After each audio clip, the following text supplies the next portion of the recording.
ரொம்ப நாளா அந்த டாபிக் பத்தி பேசணும்னு நினைச்சிட்டு இருந்தேன். ஏன்னா, இதால நிறைய பேர் பாதிக்கப்படுறாங்க. பேசிக்கலி. என்னன்னா, இப்போ எனக்குள்ள ஒரு மைண்ட் வாய்ஸ் ஓடுது. ஏன்டா இப்படி இருக்கீங்க? உங்களுக்கு என்னடா பிரச்சனை? ஏன்டா நான் நல்லது பண்ணா மட்டும் வந்து நோண்டிட்டே இருக்கீங்க? நமக்கு ஒரு பிரச்சனைனா ஒன்றும் வரமாட்டானுங்க. இதுவே நம்ம நல்லது பண்ணணும்னு வச்சுங்க, முதல்ல வந்து நிற்பானுங்க. இதுக்காக ஒரு பெரிய கூட்டமே சுற்றிட்டு இருக்கு வெளியில். இப்போ டாபிக் உள்ள போகலாமா? இப்போ நீங்கள் துபாயில் வேலை செய்கிறீங்கன்னு வச்சுக்கலாம். ஓகேவா? நான் துபாய் பற்றி பேசுகிறேன் பிகாஸ் நான் துபாயில் வேலை செய்யறதுனால எனக்கு கொஞ்சம் ஐடியா இருக்கிறதுனால நான் சொல்கிறேன்.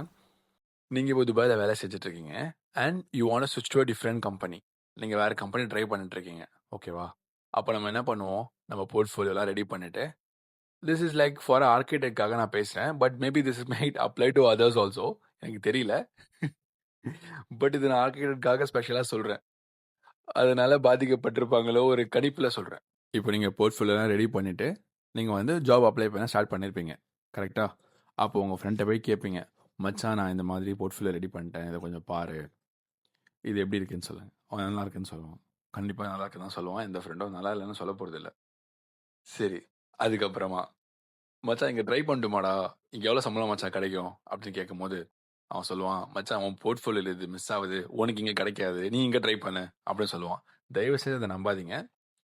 நீங்கள் வந்து ஆக்டிவாக வேலை தேடிட்டு இருக்கீங்கன்னா, it might be any company, it might be any range of salary. உங்களுக்கு உங்கள் மனசாட்சிக்கு இந்த சேலரி எனக்கு வேணும் அப்படின்னு நினச்சிங்கன்னா தாராளமாக நீங்கள் கேட்கலாம்.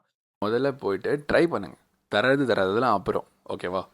ரொம்ப வருஷமாக துபாயில் இருக்காங்க, அவங்க சொன்னால் கரெக்டாக இருக்கும், அந்த மாதிரிலாம் ஒன்றுமே கிடையவே கிடையாது. நீங்கள் உங்களுக்கு என்ன சேலரி ரேஞ்ச் வேணுன்றதை நீங்கள் ஃபஸ்ட்டு ட்ரை பண்ணி நீங்கள் தெரிஞ்சுக்கலாம். ஹெச்ஆர் சொல்லட்டுமே, மேனேஜர் சொல்லட்டுமே, அதுக்கப்புறம் நீங்கள் அதை தெரிஞ்சுக்கலாம். நீங்கள் உங்கள் ஃப்ரெண்ட்ஸ் சொல்கிறாங்கன்றதுக்காக நீங்கள் நம்பாதீங்க. உங்கள் ஃப்ரெண்ட் இங்கே ரொம்ப வருஷமாக இருக்கார், அவரோட சேலரி வந்து இவ்வளோ தான் இருக்குது, அப்போ நம்ம புதுசாக போனால் நமக்கு சேலரி எவ்வளோ கிடைக்கும், கம்மியாக தான் கிடைக்கும் அப்படின்னு நினைக்காதீங்க. உங்களோட salary is completely based on your performance, உங்கள் ஸ்கில்லு, உங்களுக்கு என்ன நாலேஜ் இருக்குது அந்த பர்டிகுலர் அந்த அந்த ஆர்கிடெக்சரல் இதில். ஃபார் எக்ஸாம்பிள் யுவர் லேண்ட்ஸ்கேப் ஆர்கிடெக்ட்னா உங்களுக்கு என்னென்னலாம் கோர்சஸ் நீங்கள் படிச்சிருப்பீங்க, என்னென்னலாம் சாஃப்ட்வேர்ஸ் உங்களுக்கு தெரியும், அந்த மாதிரி. நீங்கள் வந்து மச்சான் உனக்கு ரெவிட் தெரியாது, உனக்கு வந்து ஸ்கெட்சப் மட்டும் தான் தெரியும், உனக்கு இங்கே வேலை கிடைக்காதுன்னா கண்டிப்பாக கிடையாது.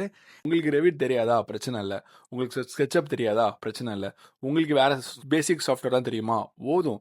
நீங்கள் உங்களோட நாலேஜ் என்னவோ அதுக்கான சேலரி உங்களுக்கு கண்டிப்பாக கிடைக்கும். அதை முதல்ல மைண்டில் வச்சுக்கோங்க. உங்கள் ஃப்ரெண்டு உங்களுக்கு ரொம்ப க்ளோஸு, ஓகேவா? நீங்கள் போய் அவர்கிட்ட உங்கள் சேலரி எவ்வளோன்னு கேட்பீங்க. அவர் என்ன சொல்லுவார்? உண்மையாக சொல்லியிருக்கலாம். But most of the people working in Dubai அவங்க சேலரியை நிஜமான சேலரி சொல்லவே மாட்டாங்க. ஏன்னா அது அவங்களுக்கு நல்லது, உங்களுக்கு அது ரொம்ப ரொம்ப ரொம்ப ரொம்ப கெட்டது. ஏன்னா இப்போ அவர் சேலரி ஃபார் எக்ஸாம்பிள் 10,000 வச்சுக்கோங்க, உங்ககிட்ட 3,000 4,000 தான் சொல்லுவார். நீங்கள் என்ன நினைப்பீங்க? ஓகே, இவ்வளோ வருஷமாக இங்கே வேலை செய்கிறாரு, அவருக்கே வந்து 3,000 சேலரி தான், அப்போ நான் புதுசாக வந்திருக்கேன், அப்போ எனக்கு ரொம்ப கம்மியாக கிடைக்க போகுது, எனக்கு இந்த இடத்துல வேண்டாம் அப்படின்னு மட்டும் நினைக்கவே நினைக்காதீங்க. முதல்ல நீங்கள் ட்ரை பண்ணுங்கள், அப்ளை பண்ணி நீங்கள் தெரிஞ்சுக்கலாம். நீங்கள் சஜஷன்ஸ் கேட்குறது தப்பே கிடையாது, சஜஷன்ஸ் கேட்குறது ரொம்ப நல்லது. பட் நீங்கள் லைஃப்பில் அப்ளை பண்ணிங்க பாருங்க, அதுதான் தப்பு. எதை அப்ளை பண்ணணும் பண்ணக்கூடாதுன்றது நீங்கள் 100 தடவை யோசிச்சு தான் நீங்கள் அதை முடிவு எடுக்கணும். இதுதான் நான் சொல்ல வரேன். அது மாதிரி உங்கள் சேலரியை தயவு செஞ்சு யார்கிட்ட போய் சொல்லாதீங்க. இன்க்ரிமெண்ட் வரும்போதோ சரி, இல்லை உங்கள் சேலரி வந்து அதிகமாகிற மாதிரி இருக்குது, ஒரு டாக் போயிட்டுருக்கு ஆஃபீஸ்குள்ளனாலும் தயவு செஞ்சு போய் அதை லீக் பண்ணாதீங்க. அது உங்களுக்கு ஒரு மாதிரி நல்லா இருக்கிறோம், குட் ஃபீலிங் தரலாம் கண்டிப்பாக. அதை ஷேர் பண்ணுறதுக்கு ஒரு சில பேர் உங்கள் லைஃப்பில் இருப்பாங்க, அவங்க கிட்ட போய் சொல்லுங்கள்.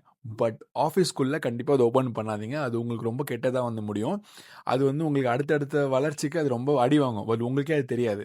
ஸோ எப்போவுமே யாராவது சேலரி கேட்டாங்கன்னா முடிஞ்ச அளவுக்கு அதை ஒரு ஸ்மைலோட இக்னோர் பண்ணுறது உங்களுக்கு ரொம்ப நல்லது. இது கூட பரவாயில்ல, இந்தியாவிலேருந்து வேலை தேடுறாங்க பார்த்தீங்களா, ரொம்ப பாவம். நம்மளை நம்பி, அதாவது துபாயில் இருக்கவங்கள நம்பி ஒரு சில விஷயங்கள் கேட்பாங்க. மச்சான் அங்கே எப்படி இருக்குது ப்ரோ, அங்கே ஜாப் எப்படி இருக்குது, ட்ரை பண்ணலாமா, எனக்கு இந்தியாவில் ஒரு சேலரி கிடைக்குது, நான் துபாயில் ட்ரை பண்ணேன் ஓகேவாண்ணா.